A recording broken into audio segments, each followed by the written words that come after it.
Hi, everyone. This is Dennis Kelly of Postalytics, and this is the latest installment of our Postalytics Direct Mail Thought Leadership Series. My guest today runs a marketing advisory firm called Moderno Strategies. This guy attacks marketing problems from a wide variety of perspectives, as he's done everything from starting a landscape company before he finished high school to working at NASA. He's owned full P&L responsibilities at a couple of different businesses. He's worked as an engineer at a major software company, and now he runs Moderno Strategies. I've known our guest for a few years now.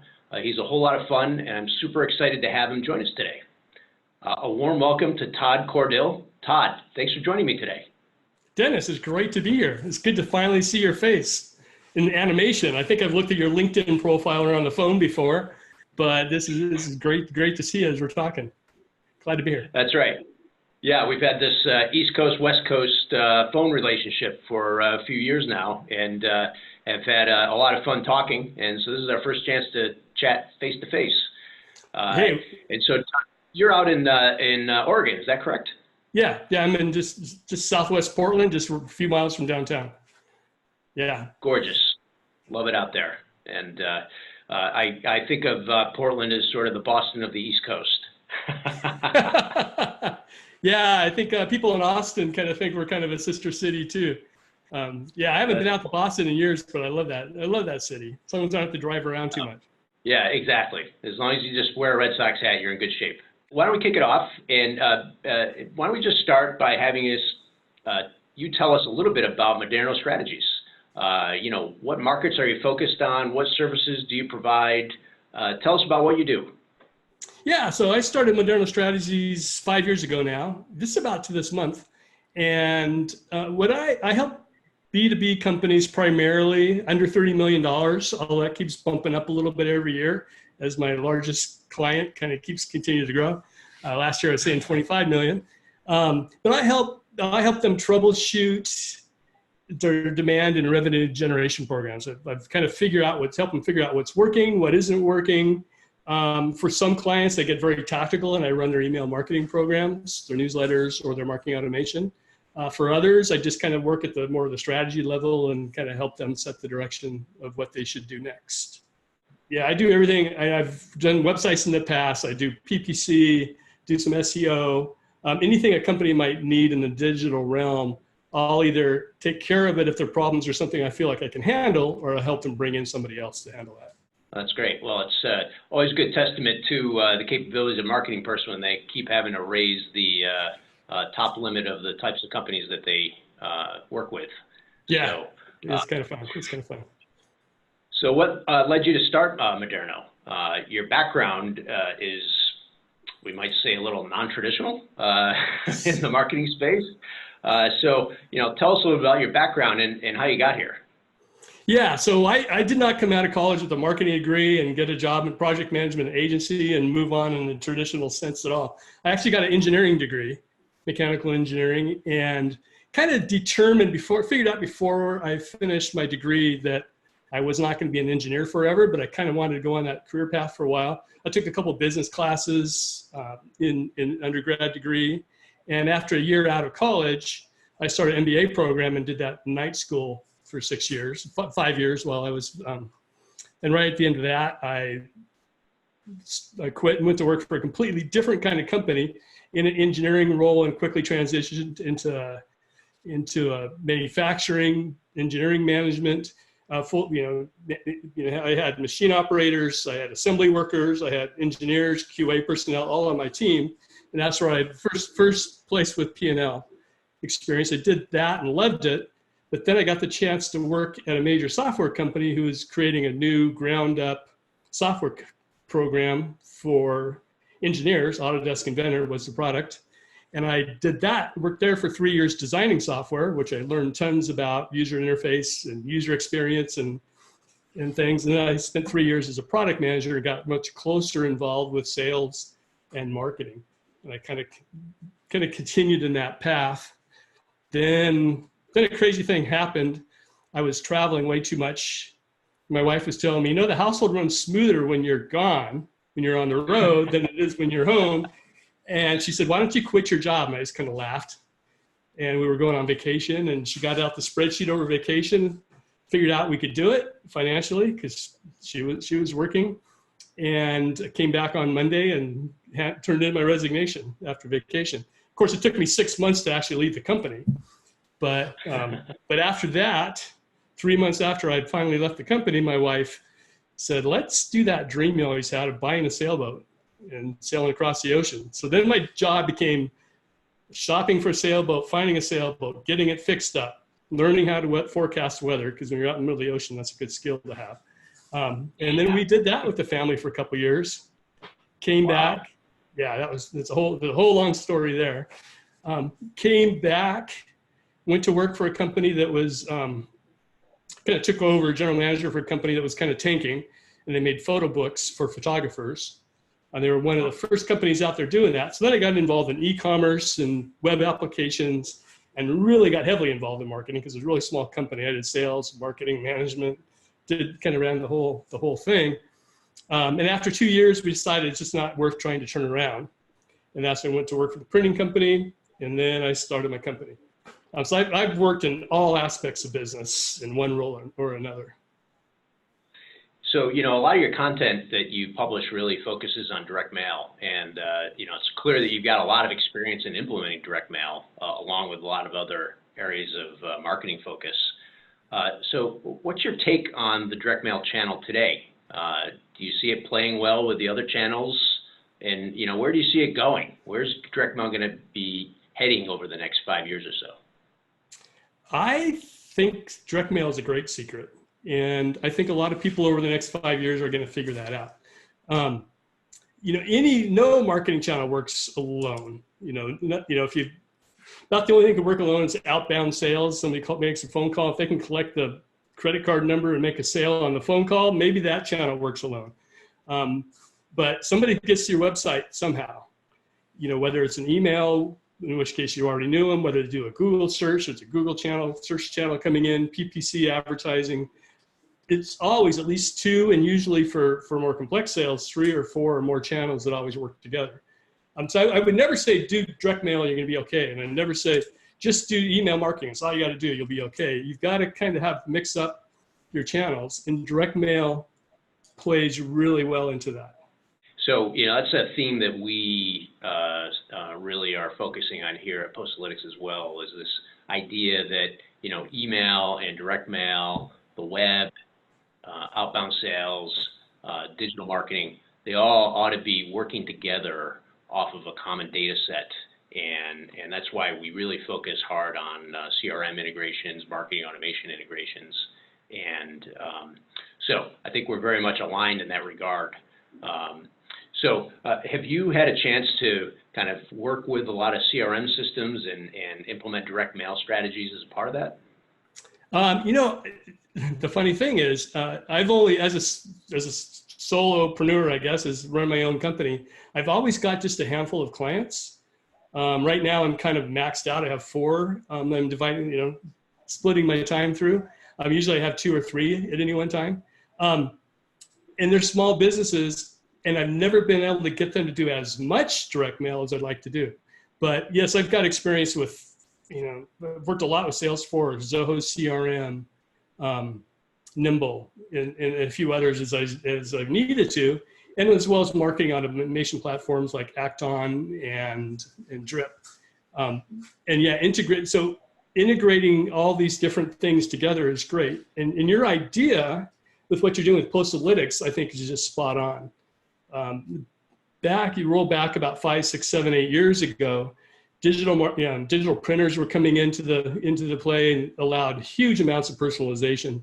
There's all kinds of, if you get a little postcard in the mail from your, not so much your doctor, but from your veterinarian, if you go to a big chain that has very good data, or from your auto dealer, there might be over 20 different pieces of variable data that go into that single postcard that you're looking at.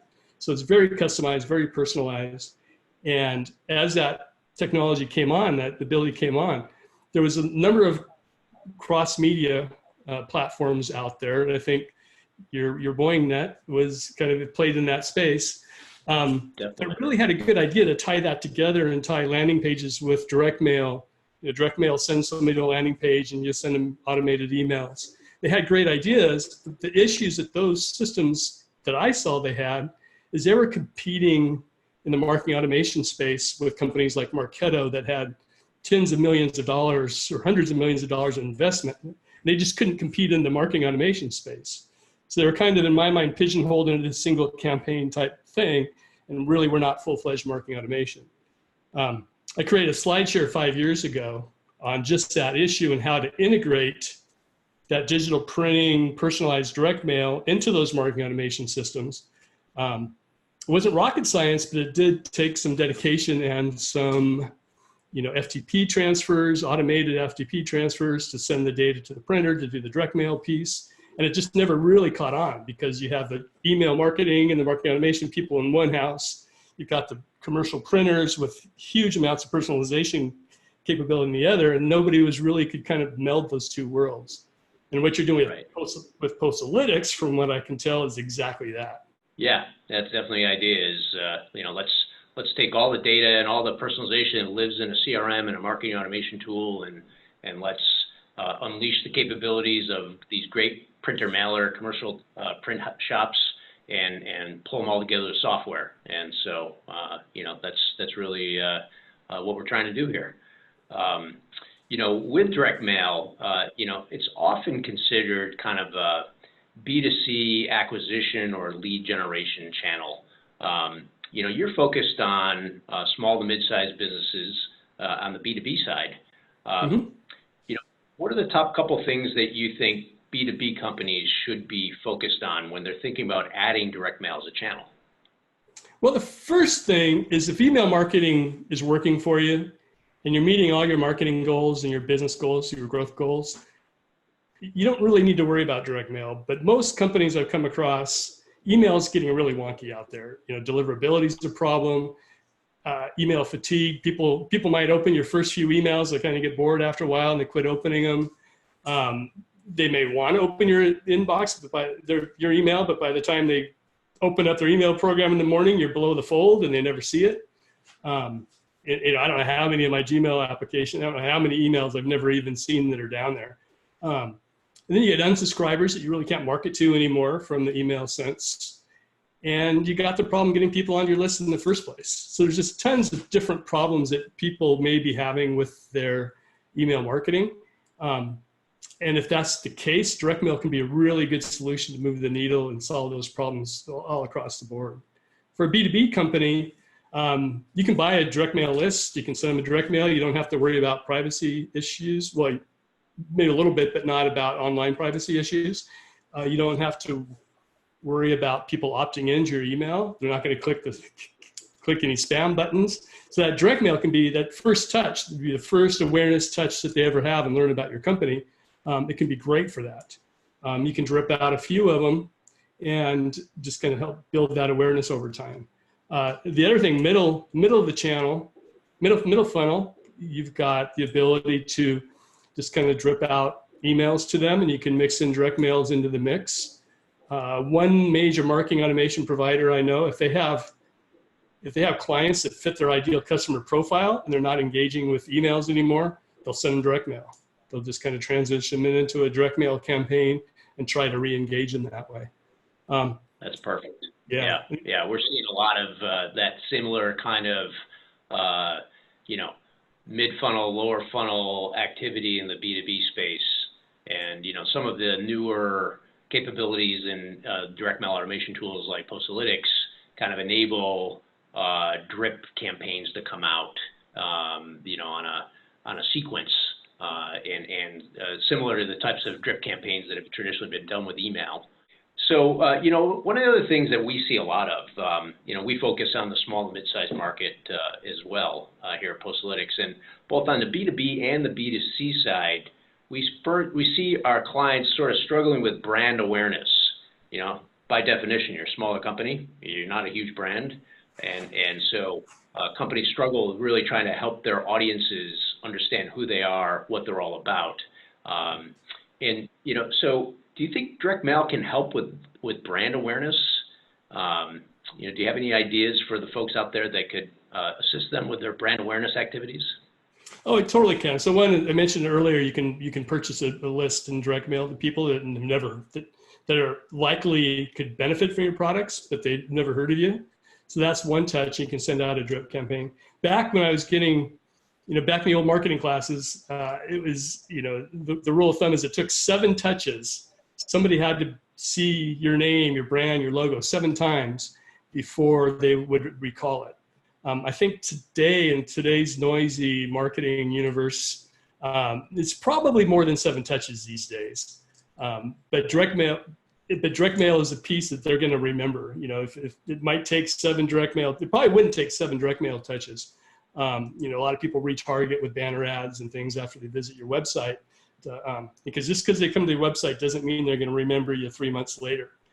So following it up with digital advertising is great, but those are getting ignored more and more. So if you can mix in direct mail into the mix, that's going to be an awareness touch that is remembered. You're actually literally in the hands of that prospect. So it can be used in many different ways to increase awareness. And it's awareness for the brand, it's awareness for the products, and it's awareness for products that even for customers, as I mentioned, it's awareness for products that they're not buying from you yet.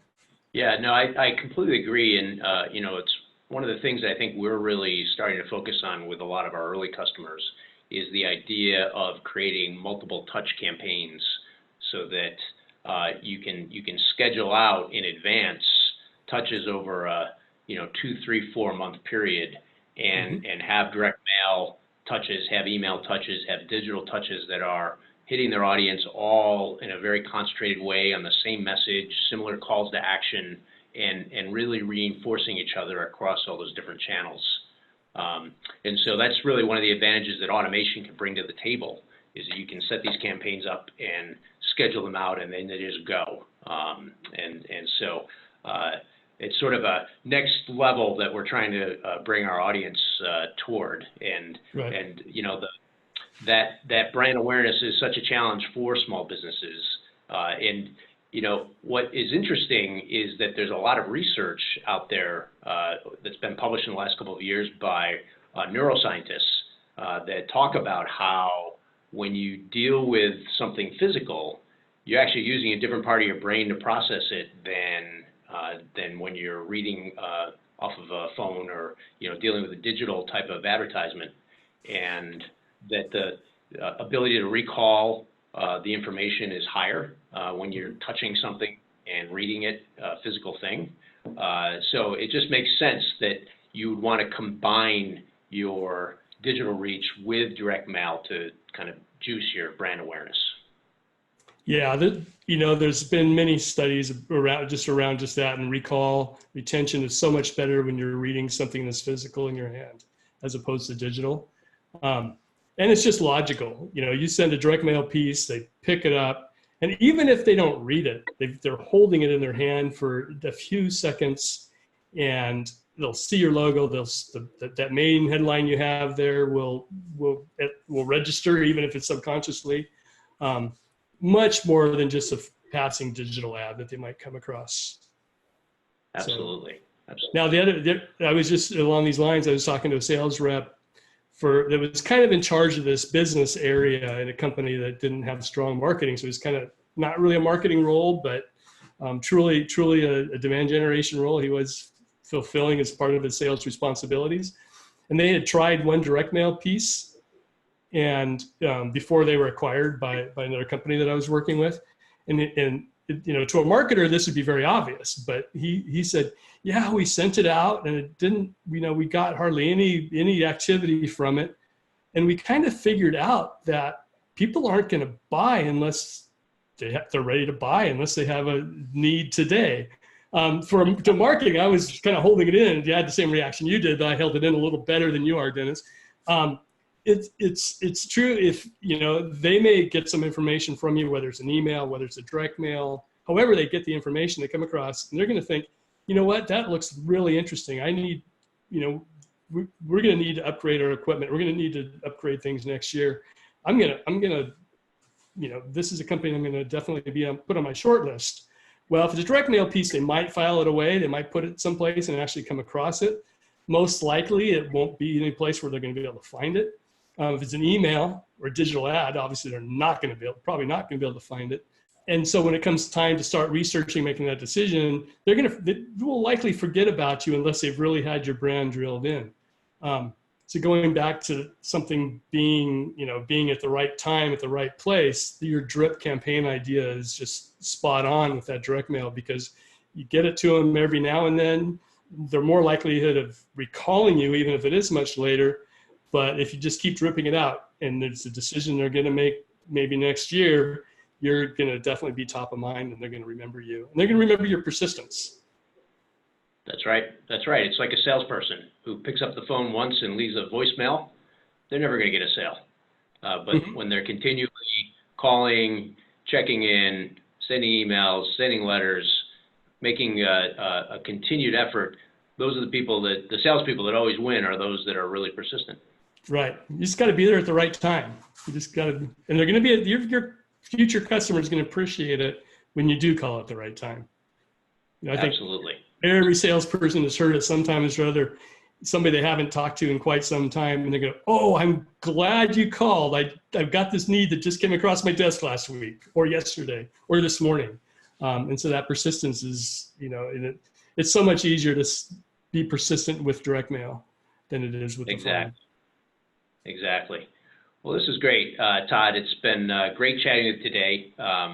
If our folks wanted to get in touch with you to dig in and learn more about what you're doing or talk about some ideas maybe for helping them out, how would they get in touch with you? Well, probably the easiest way to get a hold of me these days is actually on Twitter. My handle's Tod Cordill. It's my name, but that's Todd with one D, Cordill, Cordill. My website, Moderno Strategies, which is modern with an O, in strategies.com, is another easy way to get a hold of me, or just reach out on LinkedIn. Great. And what we'll do is when we publish this video, we'll include your contact information in the header, and so that everybody can get in touch with you. As always, it's been great talking today, Todd, and we thank you very much. Everybody out there, if you've got any questions about B2B marketing, small and mid-sized businesses, this is your guy. So everybody have a great day. We thank you all for joining us, and we look forward to connecting again very soon.